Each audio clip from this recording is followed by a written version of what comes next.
Olá! Nesta aula, aprenderemos os princípios fundamentais da programação em C++ e faremos nosso primeiro programa, Alô Mundo. Então, nessa aula nós vamos ver a estrutura básica de um programa em C++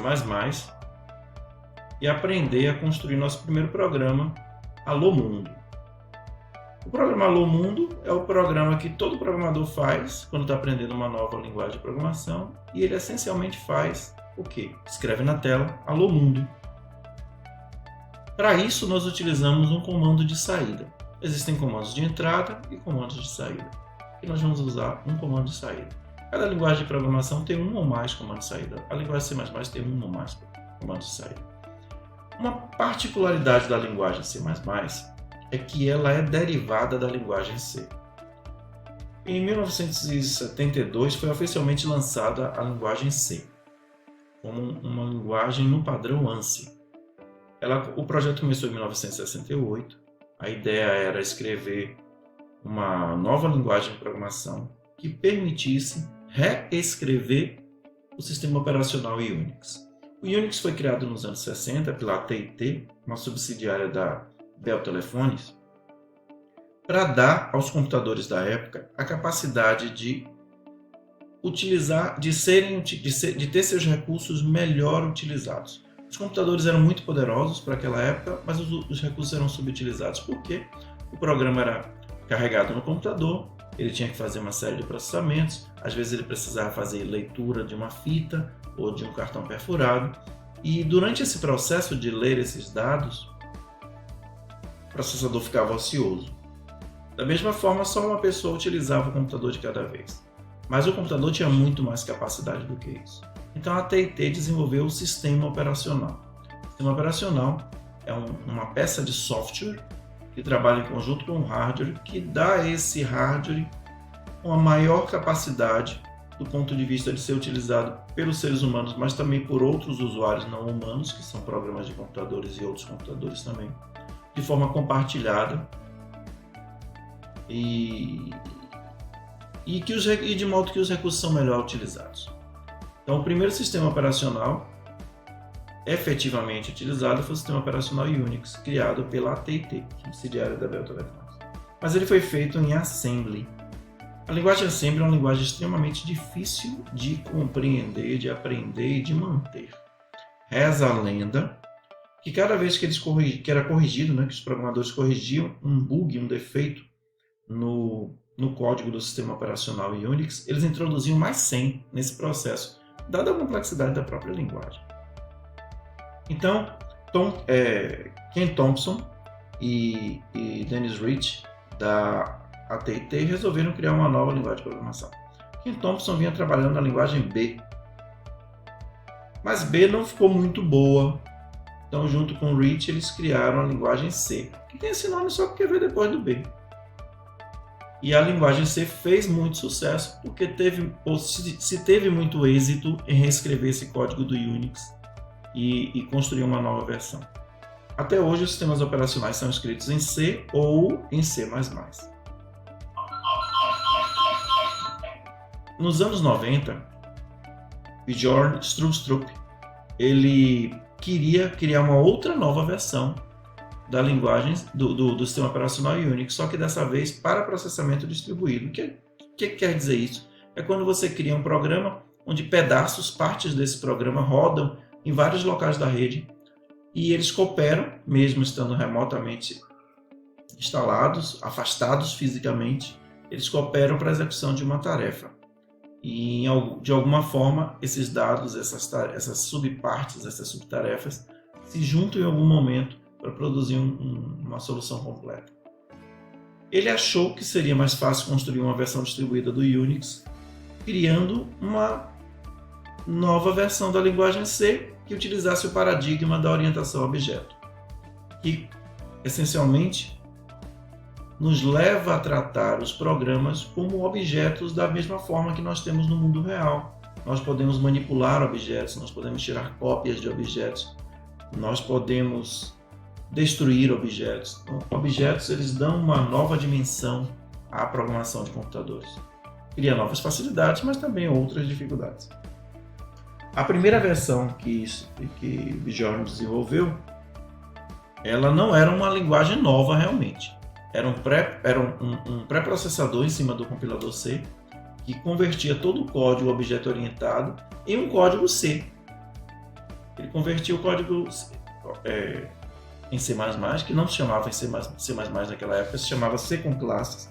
Ele convertia o código do C com classes para C e aí você compilava no compilador C normal.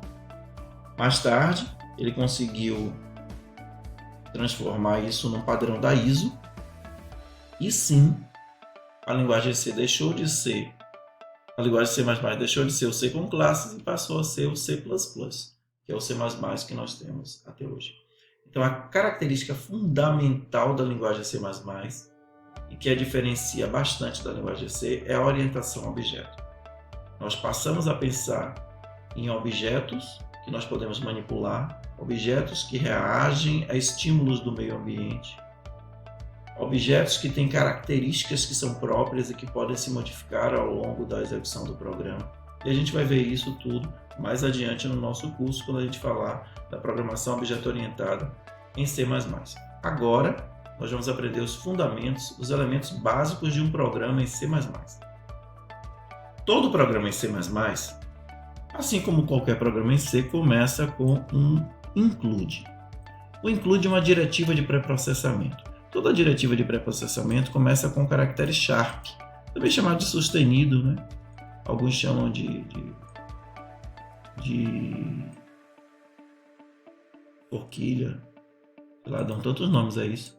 O mais comum é a gente chamar de sharp, porque ele é aquele caractere da hashtag, né? Caractere de hash. E como eu estava explicando, todo programa tem uma hashtag dessa no início. E essa hashtag é o que? O include. A gente chama de diretiva de pré-processamento. Por quê? Porque ele vai ser processado antes do programa ser realmente compilado. Quem faz isso é o pré-processador. O pré-processador vai buscar alguma coisa depois da palavra include para incluir no seu programa. Neste caso, nós vamos incluir a biblioteca IOStream. Se fosse um programa em C, depois do nome da biblioteca teria um .h, mas em C++ as classes, os pacotes, né, que são específicos do C++ não tem, é só o nome dele. O IOStream ele tem os recursos que permitem fazer entrada e saída, ou seja, escrever na tela e ler do teclado. Então, todo programa nosso vai ter, a não ser algumas classes que nós vamos criar mais adiante, ele vai ter include IOStream.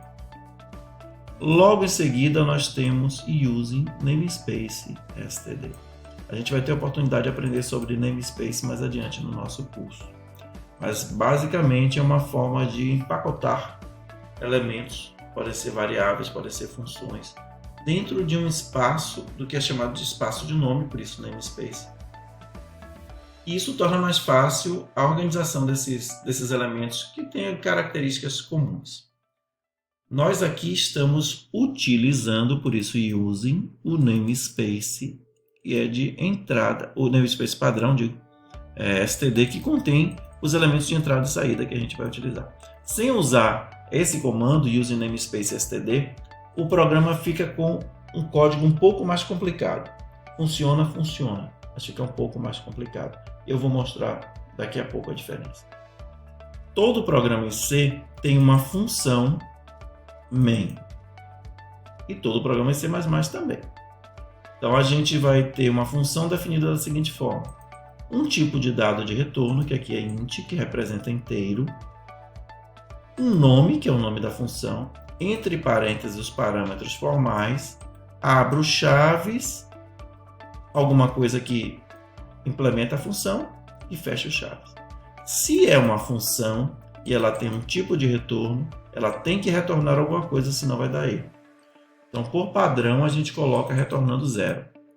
Int main void retorne 0. Esse aqui é o esqueleto básico de um programa em C++.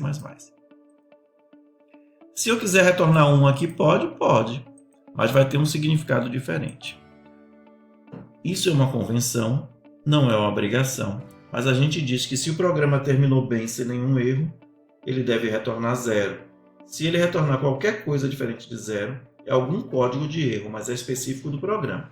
Então, a gente convenciona que retorne 1 para representar um erro se você não quer ter vários retornos no seu programa tratando diferentes tipos de erro, retornando números diferentes. Então, a gente retorna 1 quando der erro, e algum erro interno no programa, não estou dizendo de erro de compilação, mas aconteceu alguma coisa no processamento do dado, o dado não era o que você esperava, você quer encerrar o programa, você retorna 1.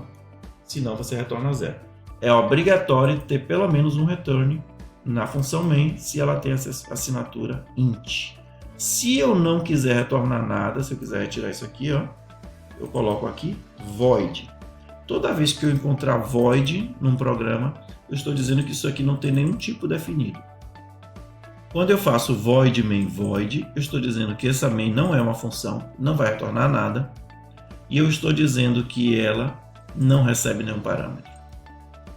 Se eu colocar aqui, fiz alguma bobagem. Se eu coloco aqui retorno 0, ela tem que ser do tipo int, o retorno dela. Posso ter parâmetros aqui? Posso. Por exemplo, um parâmetro comum char asterisco, não, desculpa, int argc char asterisco argv. Bem, já ficou bem mais complexo, né? Isso a gente vai ver quando a gente falar de ponteiros. Eu vou explicar essa estrutura aqui. Por enquanto, a gente vai acreditar que int main void funcionará muito bem para as nossas necessidades. Não tem só aqueles parâmetros, não. Tem 3 assinaturas da função main. Essa é a primeira. Não, na verdade são 4, né? Porque se você considerar o void main também, você terá 4 assinaturas. Então, ela tem 4 assinaturas. O que é assinatura? São as formas diferentes de escrever a função.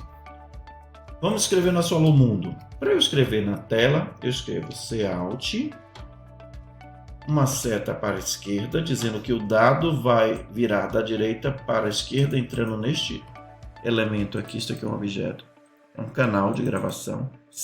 Cout, ele escreve out, né? Sair. Ele escreve na saída padrão. Qual é a saída padrão de qualquer programa? A tela. Então, cout vai receber, a seta está apontando para ele. Alô, mundo. Mundo. E eu tenho que terminar com ponto e vírgula. Todo programa em C++ vai ter suas linhas de comando terminando com ponto e vírgula, e a gente não pode esquecer isso. Eu vou compilar. Uma coisa que ele está reclamando aqui. Eu coloquei acento aqui, tá vendo? Quando eu coloquei acento, ele disse que ao colocar esse acento, eu estou utilizando caracteres internacionais. Vamos compilar de novo. Agora ele já não reclamou mais, ó, que pena. Mas enfim, ao utilizar caracteres internacionais, os caracteres podem aparecer estranhos na tela. Então existem artifícios para isso, mas eles tornam o programa bem mais complexo.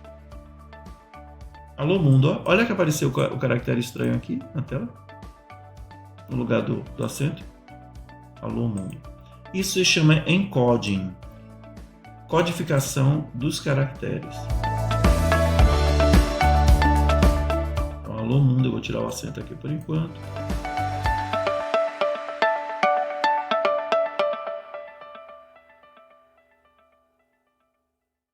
Alô mundo.